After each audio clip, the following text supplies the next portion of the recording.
大家好，歡迎嚟到 Michael Papa Channel。我呢個頻道主要係介紹 NFT 或者係 Crypto Art 各種嘅資訊。如果大家想成為 NFT 嘅收藏家、投資者或者想利用 NFT 創一番事業嘅話，就要記得訂閱 Michael Papa 呢個 channel 同埋網站，去了解更多 NFT 或者 Crypto Art 嘅介紹同埋教學啦。今次我哋出咗去戶外，介紹嘅 NFT 叫 Bunny Warriors。其實真係唔好意思，我好早已經收到邀請信去訪問呢一個 NFT。不過可惜我真係好忙，而家先有機會拍片。由於我冇收到廣告費，所以我會用中肯嘅角度去分析呢一個 NFT， 同埋會講下我對香港嘅 NFT 嘅感想。言歸正傳啦， Bunny Warriors 係一個十分矚目嘅香港 PFP NFT 項目，喺2022年1月2日透過 Solana 區塊鏈推出首批嘅 NFT， 合共鑄造6666個 NFT， 開售唔夠5分鐘已經火速售罄啦。Bunny Warriors 系列嘅 NFT 深受當地明星同埋 KOL 嘅喜愛，包括 Mirror 嘅 Stanley 啦，是當真嘅嘉欣9896 Locka 等。而今次嘅推廣活動就喺銅鑼灣嘅時代廣場，由2022年4月21日至到5月29日展覽 Bunny Warriors， 以及以香港為主題嘅元宇宙 Air Metaverse。不如我簡單啲講，即係有個 Bunny Warriors 嘅 NFT 展覽，同埋會有一個模擬香港嘅元宇宙。咁我哋不如一齊睇下啦。地方咧就唔算好大，不過咧就我覺得喺香港能夠有一個 NFT 嘅展覽咧，都真係唔錯嘅。其實地方唔算好大，但係所介紹嘅嘢咧都好清晰。咁有一啲實體嘅商品啦，然之後有啲好得意嘅兔仔，真係好似神物化咁樣。跟住我哋再行入去咧，就係介紹乜嘢叫做 NFT。我覺得都有必要嘅，因為真係唔係咁多香港人會認識到咩叫 NFT。不如俾個機會我講下古仔啊。根據兔子日曆，公元前100年嘅某一日咧，一群兔仔咧就俾一班狐狸追殺，咁佢哋叫做 Fox Emperor。後嚟咧有6666隻嘅兔仔咧就逃離咗一個叫做 Air 嘅 Metaverse 去尋求庇護。咁就即係話啱啱發行嗰6666隻 NFT 啦。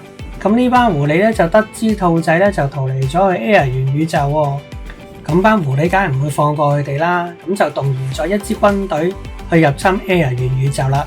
後來有一隻神秘嘅兔仔叫做 Bunny Boss， 佢就集結咗所有嘅兔仔啦，同埋希望同人類合作去抵抗呢個狐狸軍隊嘅猛攻。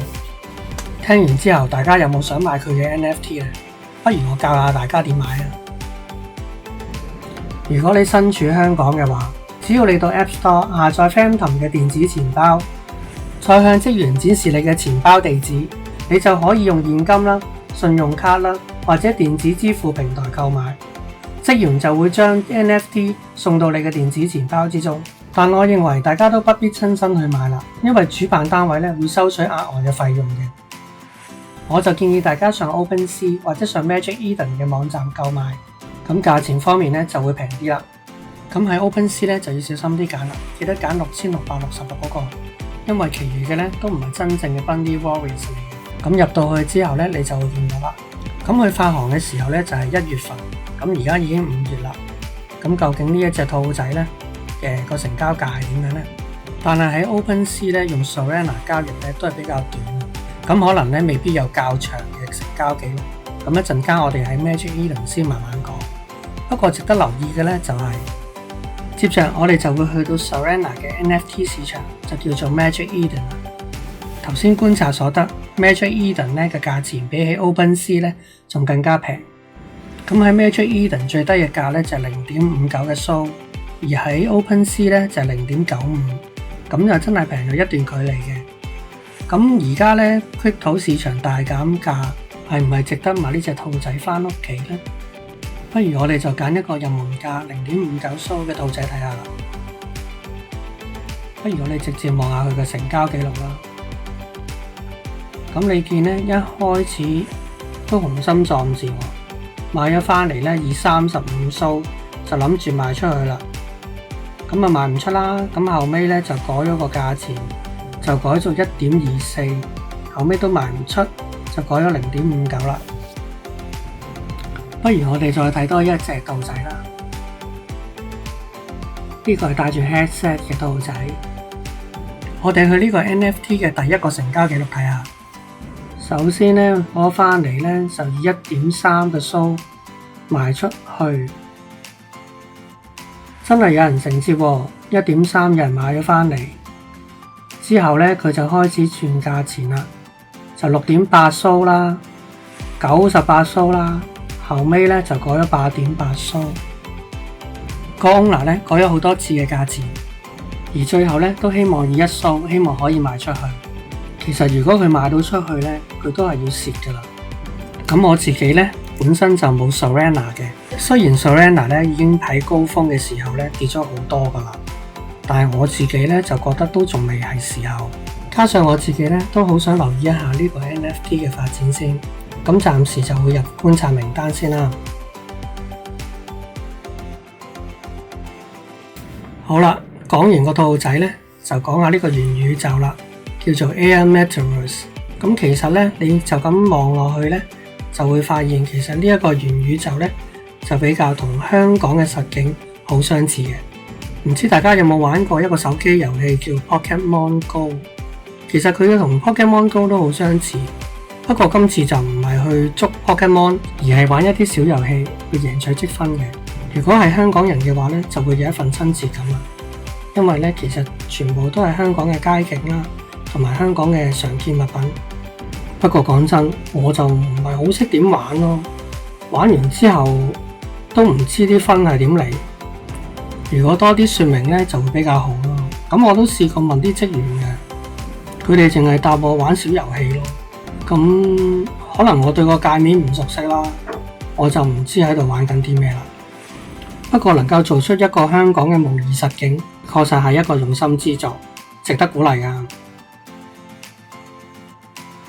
總結今日嘅旅程，我好高興香港有 NFT 嘅展覽，我認為呢個係一個好嘅開始。本來數十蚊美金嘅 NFT， 價錢又唔貴，買一兩個 NFT 支持一下，我覺得係冇所謂嘅。就好似上次我買南華早報嘅 NFT 咁樣，我都有買到㗎。影片中亦有展示過俾大家睇。不過今次冇買嘅原因呢，係在於 NFT 本身嘅用處，即係 Air 元宇宙同 NFT 嘅關聯性。